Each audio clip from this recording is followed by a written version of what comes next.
Et le traitement hormonal, je pense que c'est même la source de toutes les pathologies du traitement.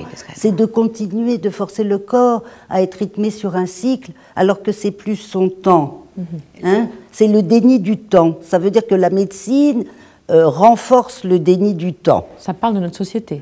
Alors ça parle absolument de notre société. Et on est dans une vie, on est des pionniers dans cet allongement de la vie. Hein, on est encore, on invente une façon de vivre vieux, et c'est vrai que si on veut toujours rester jeune, plutôt que d'accepter ce qui nous arrive, et ben c'est comme ça, je pense, que l'Alzheimer fleurit. Hein. Ça veut dire que si on s'identifie à son corps, et ben on chute. Et puis si on s'identifie à son esprit, on grandit quand même. Bien sûr. Hein?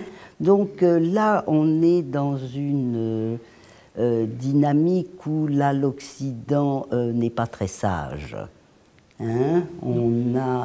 Moi, j'avoue que d'avoir fait ce détour par l'apprentissage de la médecine chinoise et la découverte de la philosophie taoïste. Justement, qu'est-ce que ça vous a Ça a changé ma vie, puisque ces gens-là pensent, comme l'a mentionné Manola, on arrive sur Terre avec un mandat. Il y a un mandat céleste. On a une mission. On viendrait sur Terre pour faire quelque chose. Hein? Un destin à accomplir. Ce destin à accomplir, il est logé dans nos reins. Il est logé dans notre base, dans la base de notre corps. Il contient aussi la mémoire de nos ancêtres. Hein. Donc le fait de venir sur Terre pour se réaliser, hein, en fonction d'un mandat et en fonction d'une nature propre. Et la nature propre, elle est logée dans le cœur. Donc là, on a un axe de verticalité, rein-cœur, qui nous fait sans cesse nous connecter et au ciel et nous enraciner à la terre et pour cheminer, pour accomplir notre chemin de vie. Hein. Et donc ça, pour moi, ça a été une révélation, puisqu'il s'agit de se responsabiliser de sa vie.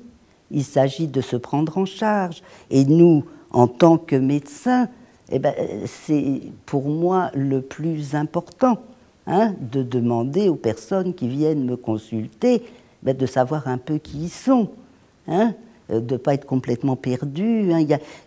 Quand Manola dit c'est l'âge de la sagesse, moi je veux bien, mais elles sont encore des petites filles malheureuses, hein, nos grands-mères. Hein, elles ne sont pas rigolotes, enfin, celles qui sont joyeuses, vivantes, et elles sont magnifiques. Et sinon, mais ce sont des tombes avant l'heure, et c'est très toxique pour les petits-enfants d'avoir une grand-mère comme ça.